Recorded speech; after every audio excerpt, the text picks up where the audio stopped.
जी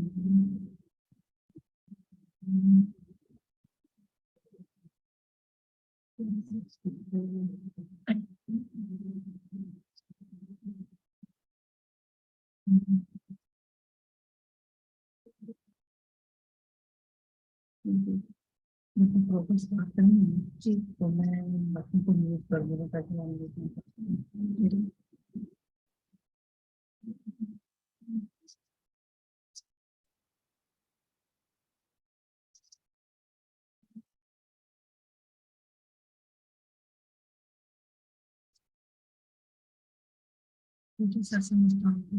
doctor साहब start करें।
Hello madam. जी सर। जी मेरा ख्याल स्टार्ट करें हम। ठीक हो गया सर। रेडी? ठीक है। जी जी सर। चलिए। औज़ुबिल्लाहिमिनश्शैतानिर्रजीम बिस्मिल्लाह। Please give me few minutes please. जी सर स्टार्ट करें। जी मैं थोड़ा सा इंट्रोड्यूस करा दूं आपको। इंट्रोड्यूस करें। अच्छा okay sir. Dear faculty members and research scholars, Assalamu alaikum. I welcome all the participants in our today's seminar. As you know that this seminar series is part of our DAS event calendar and it is carried out on every Thursday at 2 p.m. Today, the topic of our seminar is eco-friendly approaches for the management of plant diseases. And it is being presented by Dr. Gulshan Irshad, Associate Professor, Department of Plant Pathology. I hope this scientific talk will provide an opportunity to get in-depth knowledge on the topic. And after the presentation, there will be a questions-answer session. Over to Dr. Gulshan Irshad. Thank you, Dr. Saab. I first of all thank you to all the participants and especially Dr.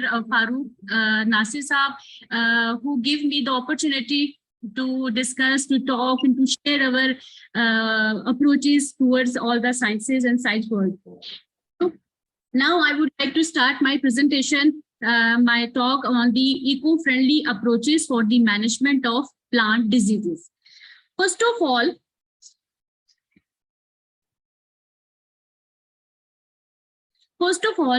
I would like to discuss or share that what are the environment-friendly approaches.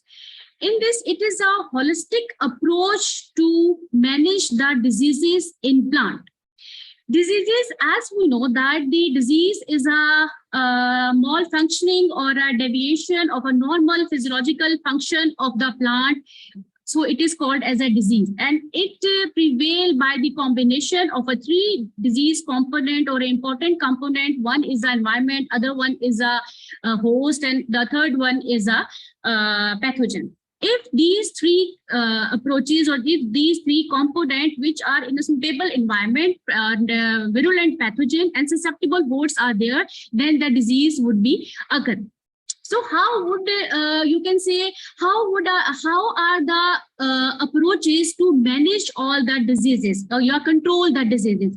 First of all, we have to look after the diagnosis of disease. Second is the assessment of disease, and the third one is the management strategies. Now, first is say diagnosis.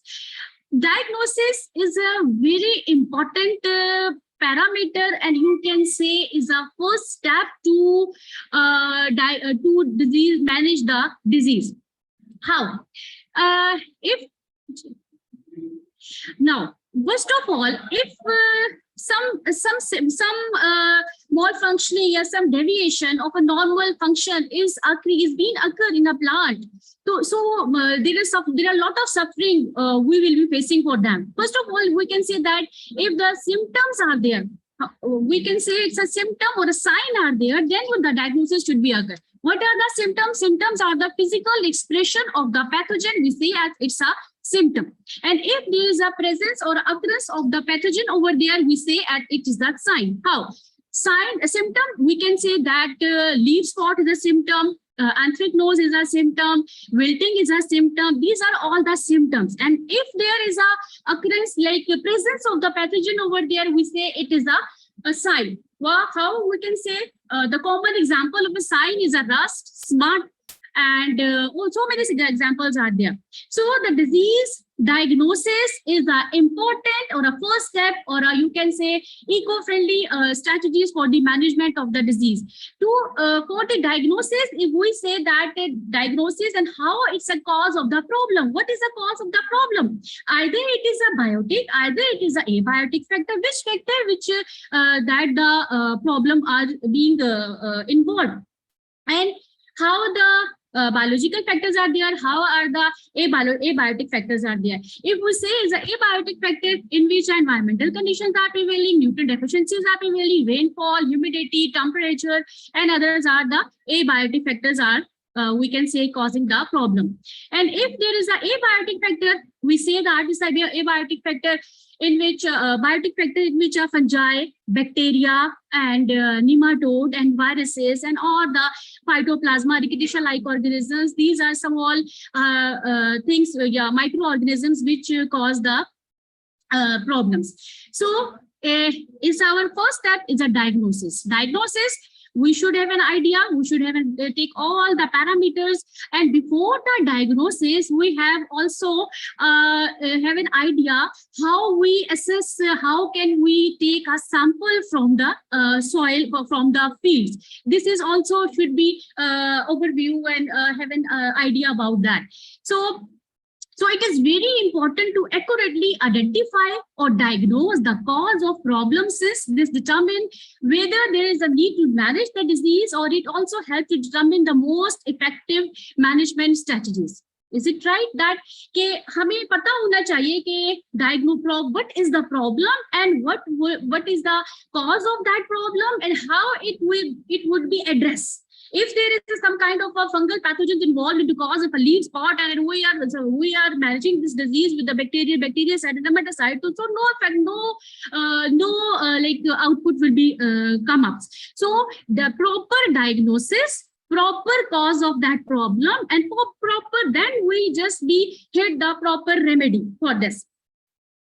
Now, the second is the assessment of the disease. First of all, we just monitor that there is a problem in our field, and we suspect that this problem might be due to the fungi, might be due to the bacteria. But the problem is that either the problem that we are addressing and we are assessing would be for soil-borne, or it's a root-borne diseases are involved in it, or it is due to foliar diseases are involved in it. So nature of the problems are very important for the to reach the eco-friendly management and to reach the remedial positions. Now, for this, how we assess the disease?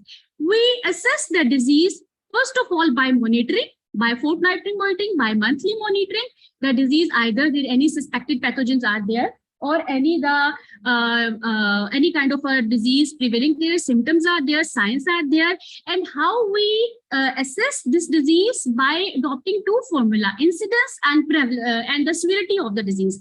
We easily we can assess the disease just like incidence, that the total number of plants divided by infected number of plants divided by total number of plants multiplied by 100. It's a very easy that we can be able to assess the disease, that the 20% incidence of a rust is there, 30% of a rust is there. So this is type of a monitoring or assessing the disease, because we have an idea, we have keep in mind that how much of a threshold level of a disease will be there. Like if there is a 20% disease incidence is there, do either we are recommending that the pesticide is be feasible for the plants or not. So the assessing of a diagnosis, cause of the problem, and the diagnosis is important.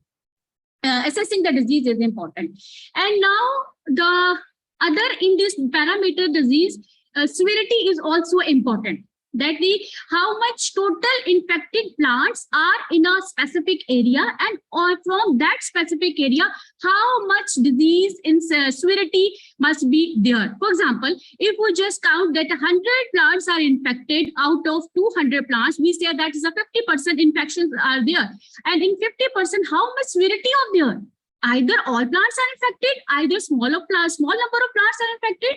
So it is the disease assessment, that the incidence, prevalence incidence is the same, that the disease is there, and how much incidence is there, कि वो कितने disease है वहाँ पे, this prevailing in the incidence, and how much of the plants are infected by cause of that problem, by cause of the disease. So this is the assessment of the disease.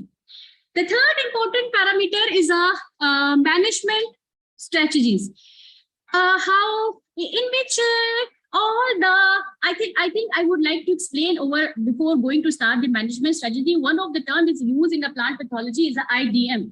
We say it's abbreviation of the integrated disease management, in which we integrate all the approaches like biological, chemical, cultural, resistant varieties, sanitation practices, cultural practices. We all fall integrated approach to minimize the problem, to manage the problem.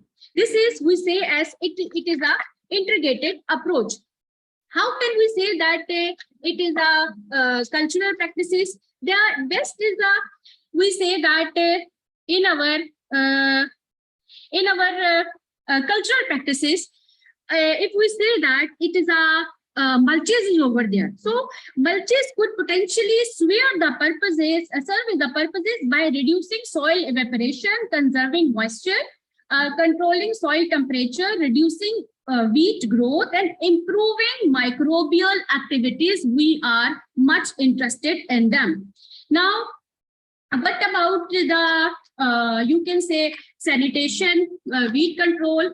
And in our weed control, it is a vital control in agriculture, and it's a weed also decreases the yield and increase the cost interference with the heavier load, and so it need it also you can say disturb all the irrigation, water flow, interference with the pesticide application, and also that is very important. The most of the plant pathogen harbors in a weed and will be dormant phase, live as a dormant in a weed. So weed control is very important in them. So we can say crop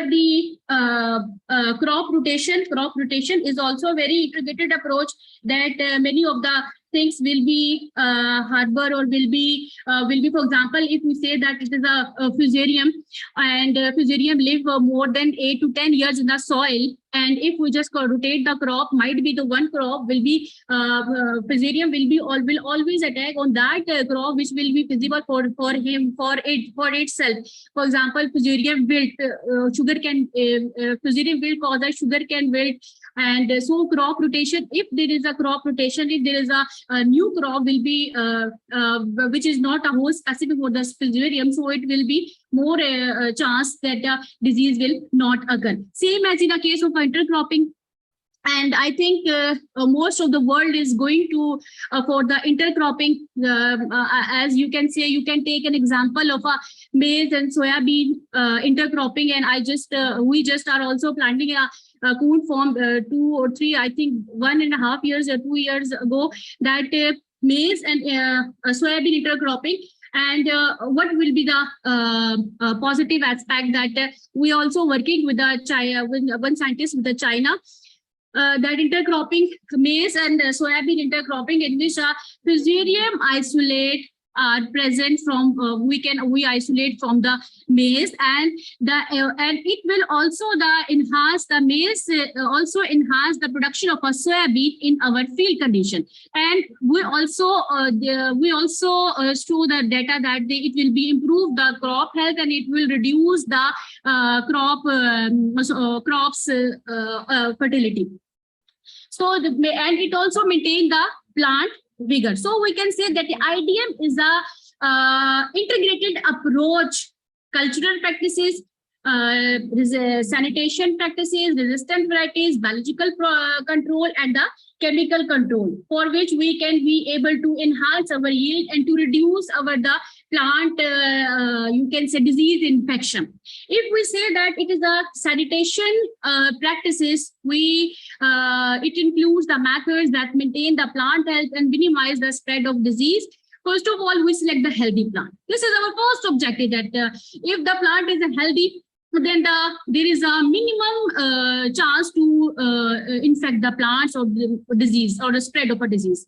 Number one, we just carefully inspect seeds, bulbs, plants before planting, especially case of a root system. And also in our pathology, in your field condition, you should remove the plant debris or senescence, because our pathogen, for example, rust are present when the field condition wheat stage is a most appropriate condition where the rust will be able to attack. When the wheat is not present in our crop in our field, where does it goes? Kahan jayenge? So it should be harbors on the debris. It should be harbors in the weeds. It should be harbored on the standing crop, which should be serve as a parasite. So it should be very clear that we should remove the plant debris after harvesting the crops. And also the remove or prune the infected plants. And we all, you can say, scheduled walks to the garden on a regular basis during the growing season. And the most important thing, during the sanitation or IDM, use clean equipment such as pruning shears, flat pots and space, because most of the pathogen can transmit from one place to another place by using the by used equipment such as nematodes, such as mostly fungi spores, conidia, sclerotiums. These can be spread from one place to the other one. So, and the important thing for the for all this assessing the disease, for diagnosis of the diseases and the management for the diseases is the record keeping. What will happen in the next year? For example, I just my team was shown the good form maize, and we were shown the pulses. In our last year, before last year, we saw that we observed that the many diseases are occurred during this year, but not the last year. So record keeping is important, and I also observed over there that the one land that where the wheat was sown, but one land is there where the wheats were more abundant in amount rather than the adjacent area. So I just find out that this means that in the adjacent area there is some kind of the debris over there, or their seed should be there. So this is the continuous research and continuous record keeping employed for the sanitation practices also. And we also, in the IDM approach, we also use the use of resistant cultivars and resistant varieties is very play an important role for them. If you say the most important, most prevalent pathogen or a disease in a vegetables in a Potoha region is a powdery mildew, recipes. Powdery recipes prevail them. Cucurbitaceae family, like watermelon, like cucumber, like aap kaddu keh le, ispe pumpkins hai. These are the most growing vegetables in our Potoha region. So if the resistant powdery mildew, if the powdery mildew, we just see that in this variety shows this much amount of the incidence of inoculum over there. So we should replace these susceptible varieties by the resistant variety, such as you can say that if we in a cucurbitaceae family, cucurbits mostly, the powder against the powdery mildew AS454 Hijazi and CU19 and CU15, and if you most prevalent, you can say most growing crop in our in the field in the Potoha region, wheat is there, and the Fakhri Bhakkar, Chakwal and Zincol, this is also a resistant one. And if you say about the Verticillium fusarium wilts, which is a very most important in this area wilting, because two types of wilting over there. One is a temporary wilting, and other one is a permanent wilting. Temporary wilting is due to the deficiency of a water, and we can just be recover it by giving the water to our plants. And if this permanent wilting is due to some kind of a bacterial infections, and vascular bundle will be showed by the presence of the bacteria. So these can be recuperable by temporary wilting, may be recuperable by the giving the water to them, or fusarium wilts, like fusarium is a soil-borne pathogen, verticillium is a soil-borne pathogen, and Phytophthora is a soil-borne pathogen. These pathogens are a soil-borne and can be, you can say, can be using most kind of pesticide, fungicide. It can be removed, but the resistant varieties may a major role for it, and bitter boy and celebrity, these are using for this. And the groundnut is also a most important crop of in our Potoha regions, and Bard 479 is also we are using for it. Now let's come via important point for the eco-friendly management approaches. We use of different living organisms and their byproduct for the control of plant diseases caused by the other pathogen. Like we this is you can say it is a more safest, non-toxic, no residual effects, no environment, no effect on the environment, and pathogen can control easily and naturally. If we compare this biological control to the chemical control, it is very toxic to nature, residual effect on human and animals, affecting the natural resources, soil health को भी खराब कर सकता है, and this chemical control may produce a resistance in the pathogen. So if we say that how this mechanism of the biological control agent play, that is first of all is a parasitism. Parasitism is the organism feeds on the pathogen, right? We can say that it is a parasitism, and it may be antagonistic, may be due to parasitism. And microorganism activity in this manner are known as a hyperparasite. So the microparasites may be necrotrophic or biotrophic in nature. The necrotrophic may or may not infect the host, but kill it by producing a toxic substance or salicylic enzymes and nutrients that release from the dead hyphal cells, which are utilized by the mycoparasite. On the other hand, we are comparing the parasitism between the microtroph and the necrotroph. On the other hand, the biotroph by establishing the intimate contact with host cell or by penetrating them and obtain the nutrient without killing the host. So this is the parasitism. The ability of the pathogen to symbionts to live with the other organism. उसमें उसका फायदा भी होगा, उसमें क्या होगा कि उसको एक का नुकसान हो जाएगा और एक का क्या हो जाएगा, एक उसको इंटेक कर लेगा. Now the second one is a antibiosis. That is important. Induced resistance is also important. The organism activate the defense mechanism in the plant. We just accelerate the salicylic acid and we just accelerate the defense mechanism of the plants. Now, what about the antibiosis? Antibiosis, the organism secrete toxins that inhibit the pathogen. How it's work? Like microbes may produce different kinds of antibiotics capable of inhibiting the growth of the pathogen. We can take an example. Gladiolum varins produces a powerful antibiotic, gliotoxins and viridin. So this is the antibiosis. क्या चीज है उसमें, ऐसी क्या चीज कर रहा है? That is that secreting the toxins that inhibit the pathogen.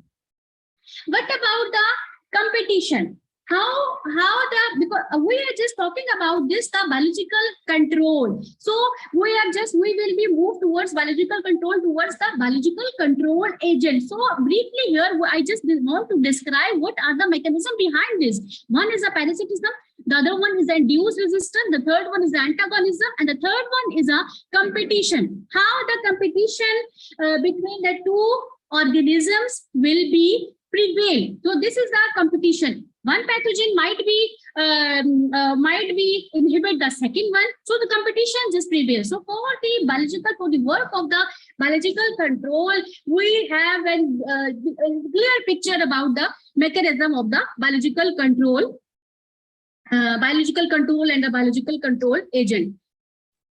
So in the biological control agents, in a biocontrol, because we are working on our plant pathogens, and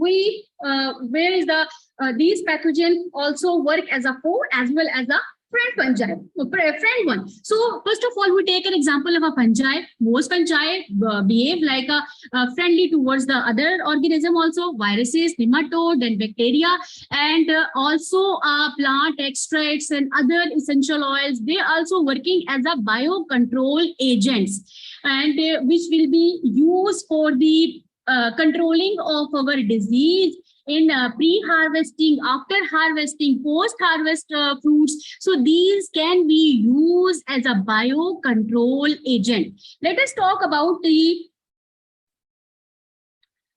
trichoderma. Trichoderma is a fungi, and it is also used as a biocontrol agent biocontrol agent that is present in all soil. Trichoderma, like you can see the pictures, it's a conidia and the attachment of a conidiophore, because we cannot identify the fungi without the attachment of the conidia on the conidiophores and the other parameter. And if you can see the above picture of them is a cultural appearance of the trichoderma in our petri plate, and in the next you can say B, C pics, B, C and A, B, C, D pic, we can see the conidia and the attachment of the conidia on the conidiophore we can easily see over here. So then if you just trichoderma is used as a biocontrol agent and that is present in all soil.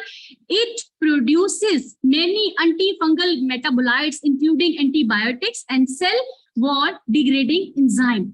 Like we every pathogen, every plant, yeah, you can say that the plant is growing and nourishing and giving the fruits. There is a physiological functions that the plant is taking, and all the things are happening. So if the pathogen we are controlling the pathogen for the disease, so what will be happening behind them? This means there is some kind of the mechanism that the pathogen control this kind of the fungi is, yeah, you can say biocontrol agent is control the other things. And what is what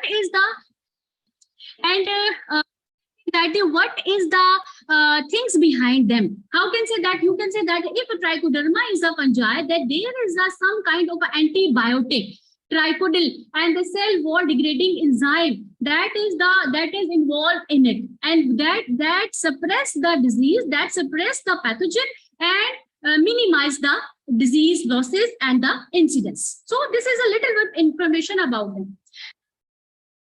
I would like to share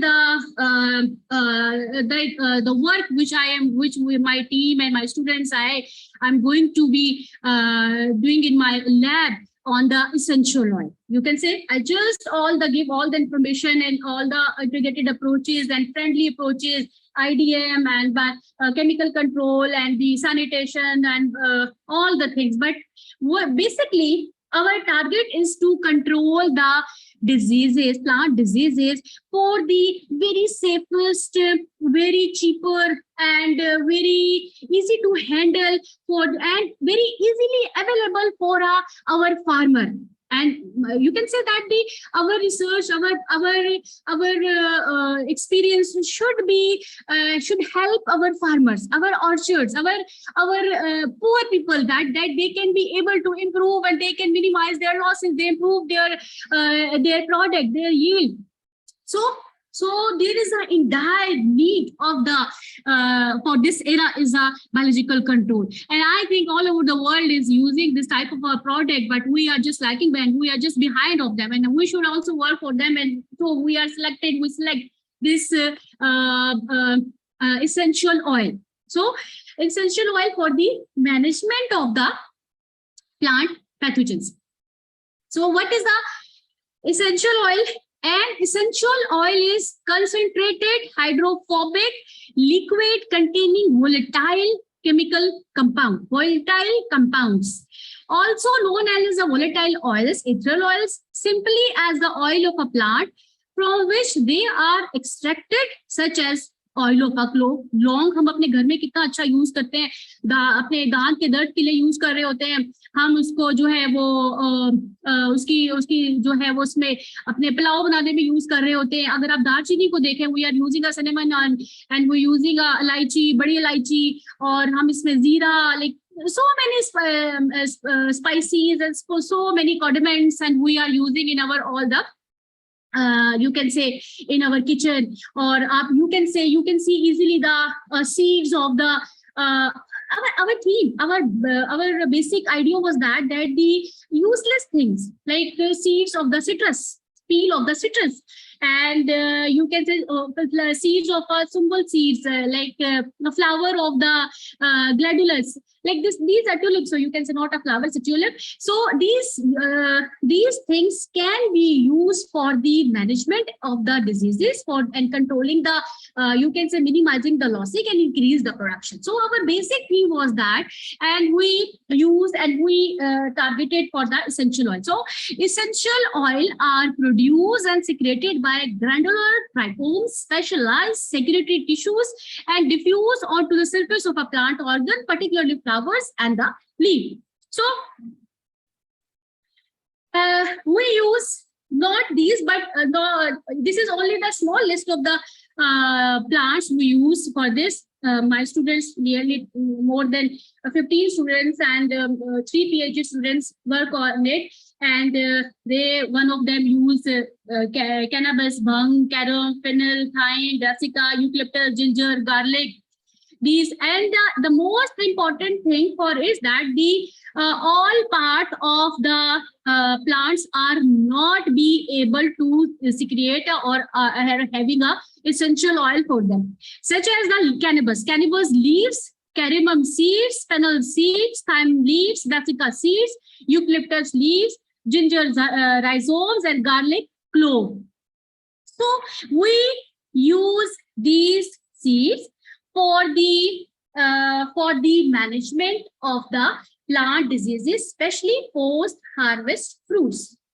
Now, essential oil, as our history is that it would be a essence, and it would be used in a perfume industry, and is used as a essence in our cooking foods. So it will be very old history as in a Rome and a Greece, but in our subcontinent it will be started in 1923, and then in the next one is 1983. Monoterpides and phenolpropanoids have been reported, and that would be an important constituent of a resume essential oil. That would be a clove. In 1997, several different species are distributed and identified all over the world. But the important thing, the use of synthetic insecticide which pose health hazards and are largely incompatible with subsistence agriculture, reported biocontrol against the diseases. So this was the new era that these essential oils can be used as a fungicide biocontrol agent, and would be able to the next for the new researcher, new students, for the students also. And so it will be a result of new compounds, and would be a and essential oils have been proved to be inhibiting against a wide range of food spoilage microbes, dependent upon the concentration, method of testing, and active constituent.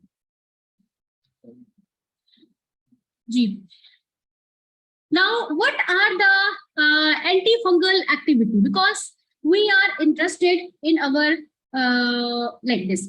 We are facing the post-harvest losses in fruits in Pakistan, and nearly 35 to 40% of our post-harvest losses have been reported in the Pakistan, and most of the cases these losses are due to the fungi. You can see easily that the citrus.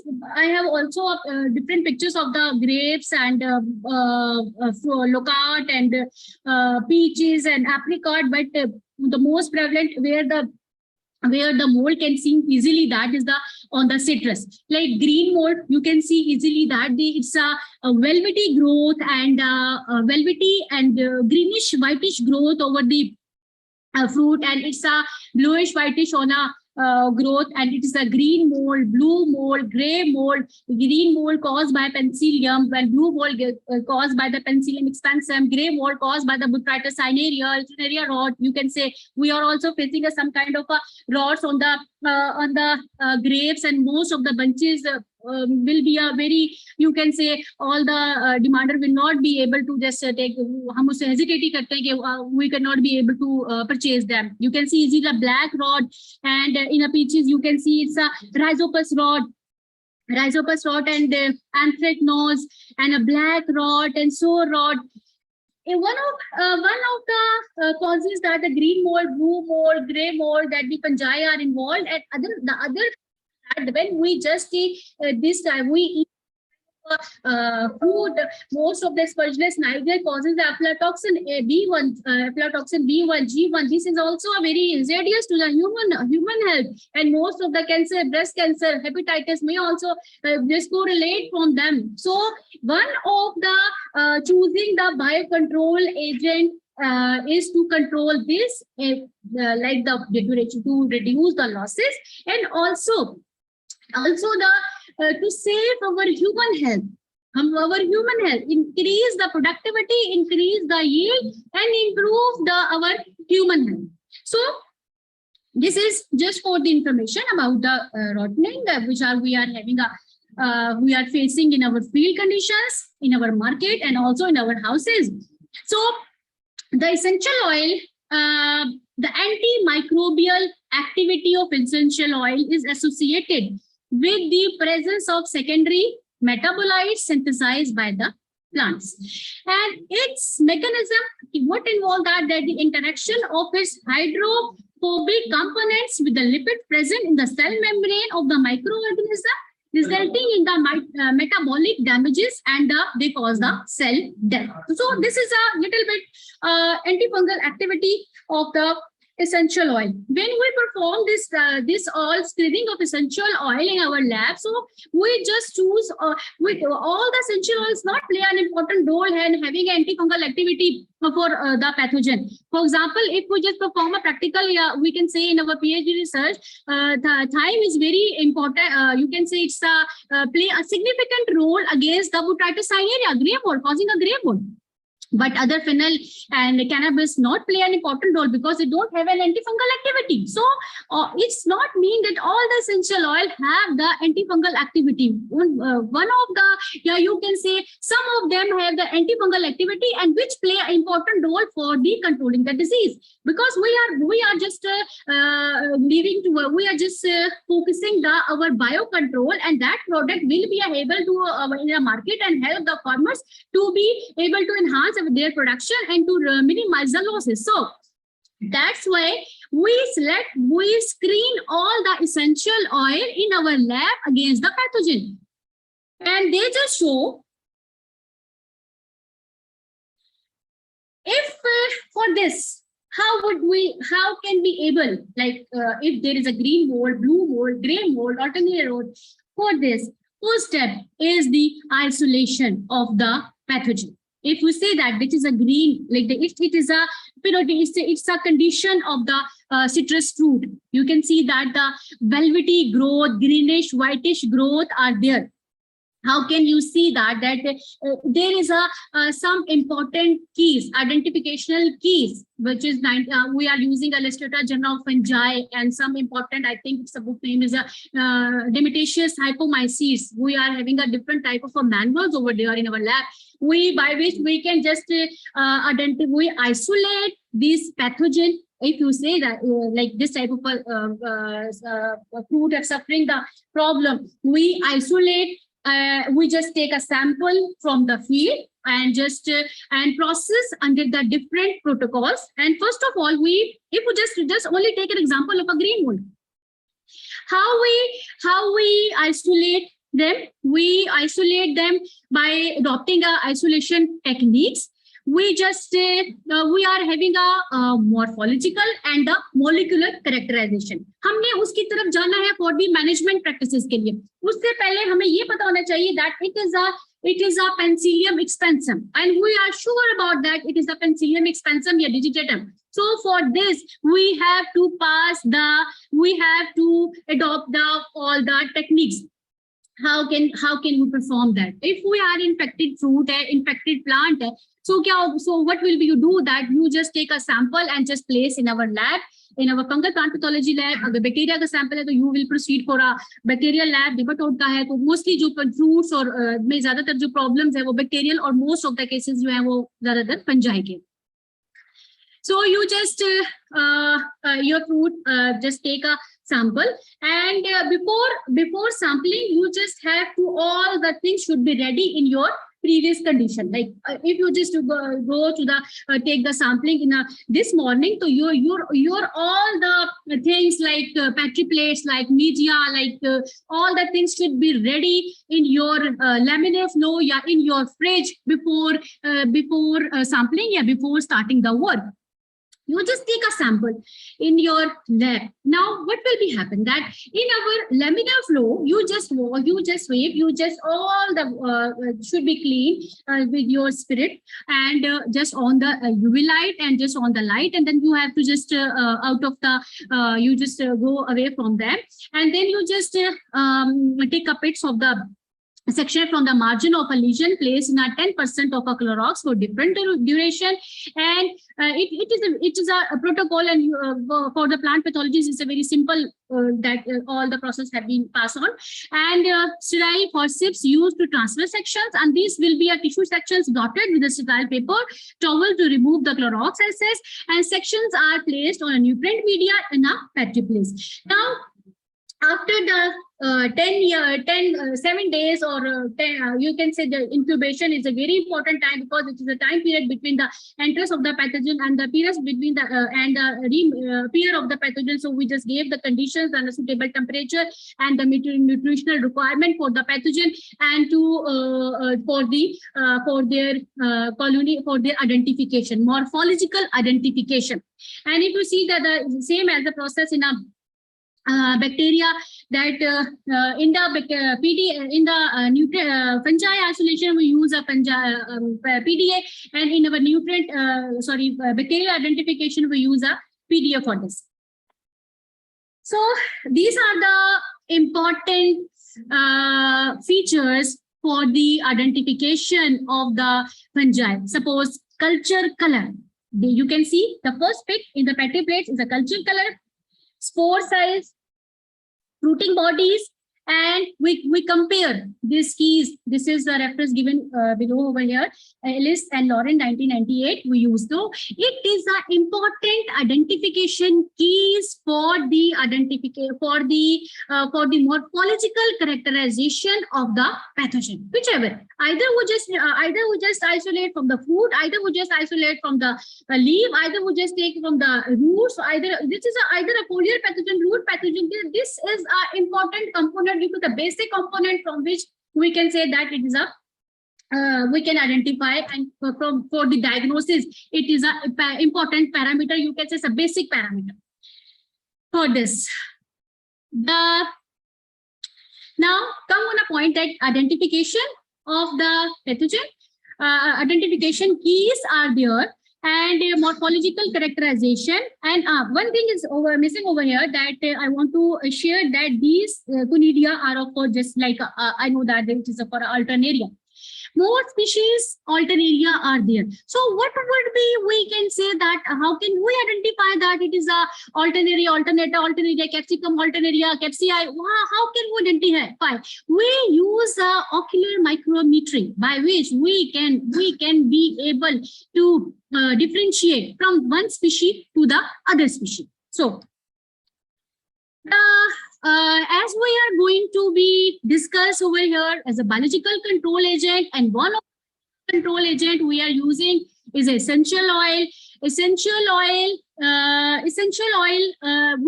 How can we extract in our lab condition? So I think in our 2016 or 17 I purchased this oxalate from one of my small project funded by University of Agriculture, and I install it. And this is a oxalate extraction apparatus, which from which you can see it's a principally work on evaporation, condensation, and extraction of the we are focused on the essential oil. Like if you are just working on a cannabis, if you're working on a bark of a eucalyptus, this is depend upon the what will the targeted essential oil are, what will be the targeted our host. For this, we take a sample and let them dry in our room temperature and might be some seeds of the plants may be dry one day, might be it will take 2 days, it will be take 3 days, so it will take a time. So dried seeds to dried peels, like one of example is a citrus peel, and it will be dry more than 4 years, 5 years, and we should have to dry in our also sun dry. So we dry them, and then we use ethanol and methanol or for the solvent. In the you can see that it is the lowest part is a there is in which a round bottle or face is a mantle, we say its whole part is called as a mantle, and that round bottle in which we place our solvent, and you can see it's the above portion is the condenser in which we place our dry sample over there. What will be the principle behind this? It will be attached with the distillery, and from one place the water is just going on inside of the round bottle, and in which the solvent is present, and the evaporation does play important role. Vapors will be condensed and comes with the essential oils with them, and again it will be collected in a round bottle, and it will take us 6 to 7 hours. It depends upon the condition. It depends upon our host, from part of the host from where we are just taking the our essential oil. If we are working a citrus peel, so it will take 2 to 3 hours. If we're working on we want to take essential oil from the seeds, it will from the citrus, it will, I think, more than 5 hours will be take. So it depends upon the host. Aapka host kaun sa, then we it will be able. Now, first, essential oil, selection of the part of the essential oil, like if you're taking a plant, a seed, a plant mein kaun sa plant hai. So these are the selection and how you manage the disease. I also mentioned that all the essential oils of the fruit, all the essential oil will not having antifungal activity. So after screening the essential oil, we will be able to plant pathogen, will be able to use in a plant pathogen. We will be in literature, there is so many methods are available for the management of the managing of the disease in vitro condition, but in our lab we are using food poison technique, and in poison food technique in vitro evaluation of plant essential oil against most prevail decaying causing fungal pathogen by preparing different concentration. It will depend कि आपने क्या चीज use करनी है, कैसे use करनी है. So it depend upon the conditions कि कौन सा आपने मेथड यूज, कौन सा आपने होस्ट यूज किया और कौन सा आपने उसके अंदर वो यूज किया. The percentage of mycelial inhibition measures MI percentage measured 3 days after the incubation, and it will be calculated by using the following formula: DC, diameter of colony, divided by DT multiplied by DC. This is a specific formula. One is that you just not treat with the fungus, you just not in poison food techniques we also use 2 methods. One is a swab method, because it's a volatile compound, so we use a Petri plate, and in which first in a media we just pour our essential oil in the media, and then we cover it. This is the one method of poison food technique that would mix the essential oil in all our Petri plates. This is also a technique, but in our lab condition, we also use another method that we just dip the swab in essential oil, and then we place on the lid of the Petri plate. This also play a very important role, but there is a lot of contamination I faced over the period of time. So I just recommend that poison food technique is a much better as compared to the other one. This is now in it. DC, diameter of colony. In the first Petri plate, you see that the fungus colony would be determined by the scale, by the ocular, by this. In a conventional methods, we're using a scale. On the Petri plate, we use a scale, and we determine the diameter. from the DC and from the colony of the diameter of colony divided by diameter of treatment and diameter of the other colony. So by this we multiply by 100, by which we can be able to determine the how the which essential oil having a most prevalent antifungal activity against the pathogen. The other method we also use in our lab is a well diffusion techniques. Agar well diffusion is reliable technique used to screen out the antifungal activity from plant essential oil. 2 wells were made with a sterile cork borer and education from each other, and other well were filled by the pathogen. From the targeted pathogen, for example, you are just taking a Botrytis cinerea causing a bunch rot grey mold in our grapes. So you take the pathogen and a limited amount of inoculum just fix in just pour in a one well, and on the other well you just take our PEOs, plant essential oil. So diffuse in other media which inhibit the growth pathogen. Then you will, how can you determine this type? How would be able to take our data? Like if the essential, the borer, the well, 2 wells over there in the petri plates, one are having a pathogen and other are having a essential oil. If the essential oil have inhibit the fungal growth, this means that the essential oil is having anti-fungal activity. If the essential oil don't have any inhibit the fungi, this means it has not any fungal activity. It depends upon the diameter of colony diameter on the petri plate, by which we can differentiate, we can screen out the essential oil by 2 techniques. One is a and for this is a linear growth inhibition was measured after 7 days, and mycelial growth of pathogen was calculated by that formula DC divided by DT multiplied by DC multiplied by 100. This is the you can say it a common formula and can be applied for all the techniques. So by this method, first of all, we discuss essential oil. Then we discuss how we screen the essential oil for the management purposes. We use 2 methods. One is the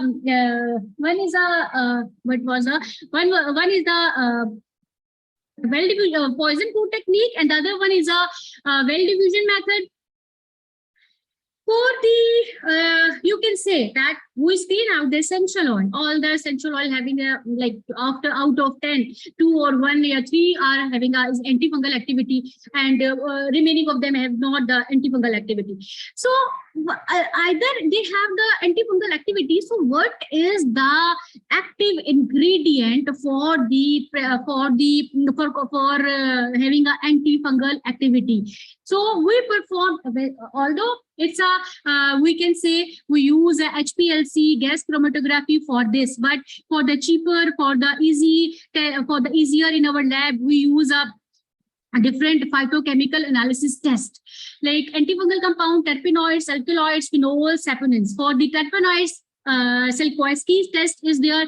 If the all the protocols followed by this test, and if the dark blue conditions are there, the dark blue are there, so we say that the terpenoids are there. If the alkaloids are there, the dark brownish to black color indication. So phenols are there. If the phenols are having occurrence of phenolic at their test is a test performed, we can say it's a ferric chloride and yellowish to green color. Saponins and saponin test, then a form like a penis would be there. So yeah, this is the very cheapest and easiest methods for checking the antifungal compounds.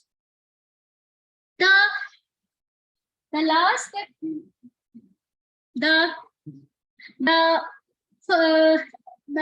we like in our labs we perform is extraction, then we perform screening, then we perform the either the antifungal that they're having a antifungal, which compound is important and which compound is having serve as an active ingredient. Now the question is that this application of the essential oils, how would we perform in our fruits in our in vivo condition? For this, the selected fruits are available and them washed, and healthy bunches of fruits were washed and sterilized with the water, and will be surface sterilized with a 0.1 sodium hypochlorite solution, and again washed with the distilled water. The fruits were inoculated by 1 ml of standard spore suspension of a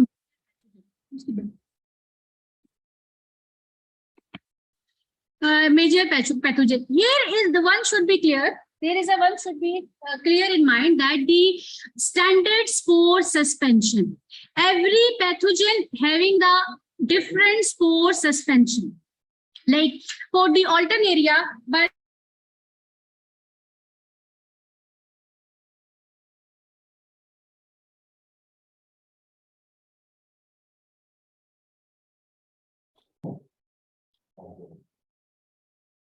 Hello.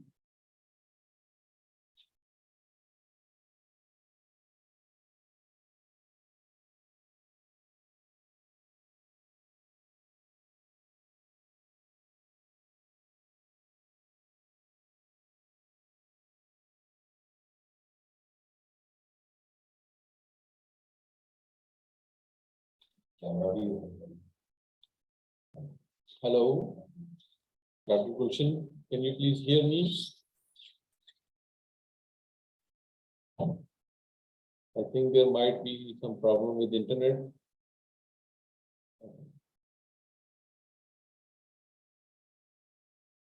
Hello. Please let me check with Dr. Gulshan.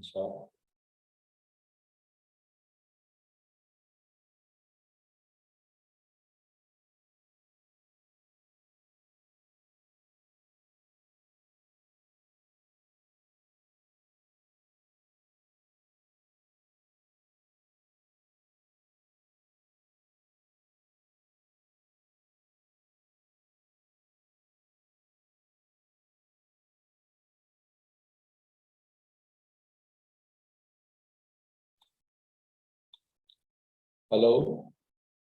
I think there is a technical problem, and she will be again in touch with us in 2-3 minutes. I would request all the participants for please wait for a while, and she will be back to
Yes, sir.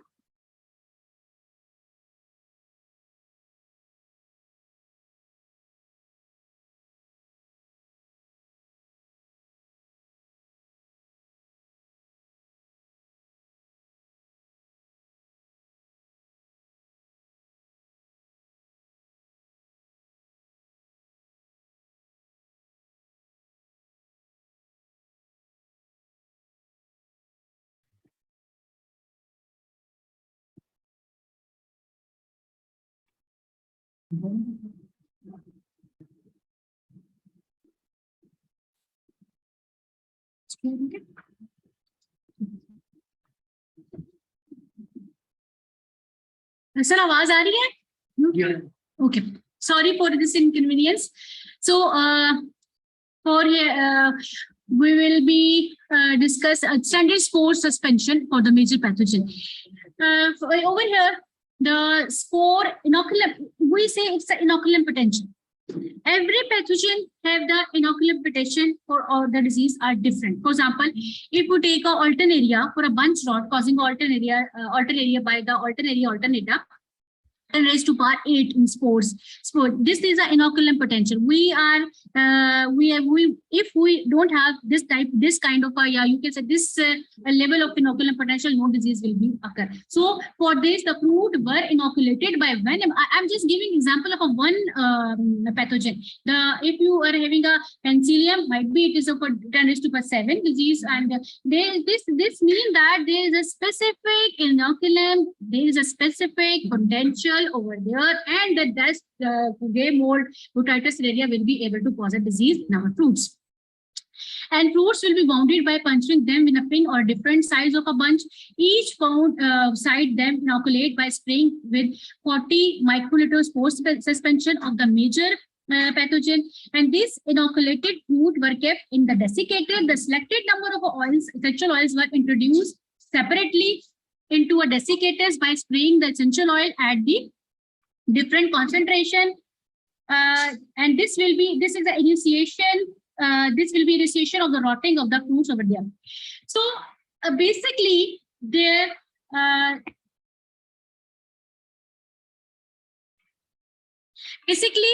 phenomena behind this is that the slide आगे तो शायद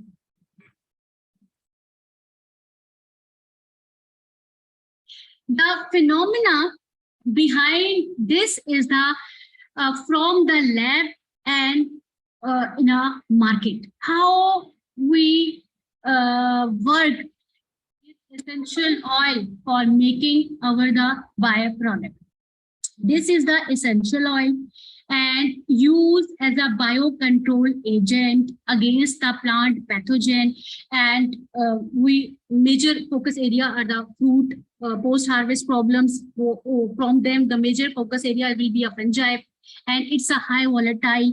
And now the applicability of the essential oil in a lab as well as in the market, what will be that now how we can just extract the essential oil, we can just extract, we just screen out the all the plants that they will be able to having a antifungal activity, or then the after the final stages that this is our final, you can say, the findings where the product will be able to be for the market.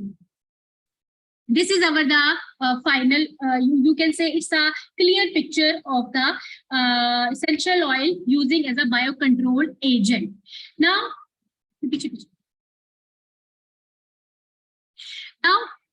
you can see that the essential oil formulation, there are the two techniques are applying for this. One is a coating or emulsion, and the other one is a encapsulation. Two techniques are there for this essential oil formulation.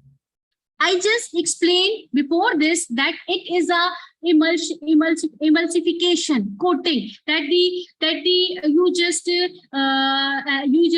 apply the pathogen, inoculate the fruit, and just to be able that how the essential oil will be able to as we just screen the essential oil in our battery plates. This is the second part that we are just able to screen out the essential oil. Either it will play an important role or a vital role or antifungal activity on the fruits as well. So this is the this is a successful, yes, it is successful in our cases. In our case of grapes, thyme is a play a very antifungal activity. Yeah, you can say it's a very important essential oil, and before and for the coating, it will increase the shelf life and also the reduce the bunch rot in our grapes conditions.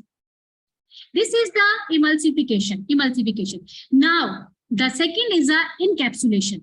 For this encapsulation, one of my PhD students have completed the her target, her research, in which she used the essential oil tablets. And these essential oil tablets are in a sachet, and these sachet we just place in our fruit boxes, and in our fruit boxes it will play a very you can say it not only the reduce the deterioration, and it also you can say perishability of a pitches over there. It's really good. वो बिल्कुल ठीक रही उसकी shell और जो उसका जो pathogenic था mucor, rhizopus, penicillium. It also a very it's a volatile compound. It's a fragrance play a very good role for inhibiting the growth of the pathogen. And at this stage we just applied the for a patent, and this is the you can see this is all our product, and this is our the receipt where we just applied in it. I think I just submitted in 2022 for the patent, and now we are working with the industry, and with the university also have committed us to provide seed money for the for enhancing, for launching of this product. When the patent have been approved by the it will be able to university will have ask us to generate a seed monies, and it will be able to be sale with the I think to other rights of the so like the PIs and the students. And one of the important thing I also share over there that last I think 10 to 12 years, Alhamdulillah, I have, this is only a few reports which I have been we be able to publish more than 20 publications over there as a first report for the this is like Aspergillus flavus causing a fruit rot of grapes, black rot of grapes. So this is all published in our impact factor, and as a first report, and also other data also published in the renowned journals, in which evaluation of antifungal activity of essential oils against alternaria alternata causing fruit rot of Barotica japonica. One of my PhD students have completed this this task, and also reported up publications. One of my PhD students, Salman Ghaffar, one of the my PhD MSc student, Zunair Karamat, and Malia and Awais Sajid. These all have been published in renowned journal as a post-harvest pathogen as a first report in an impact factor. Thank you so much. Thank you so much, sir. Thank you, Dr. Gurshil Shah. This was really wonderful talk. And now the house is open for question and answer session. If somebody has questions, can ask questions.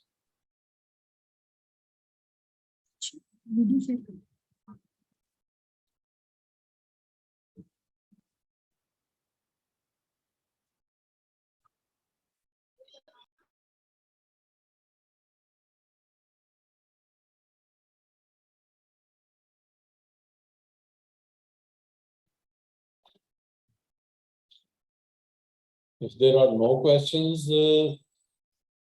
thank you, Dr. Gulshan Shah. This was really Thank you, sir. talk, very informative And I think the participants would have learned much more about your subject.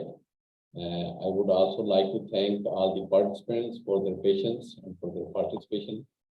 And I hope that we will meet again on next Thursday at the same time with new presenter. Thank you once again. Thank you, sir. Thank you so much.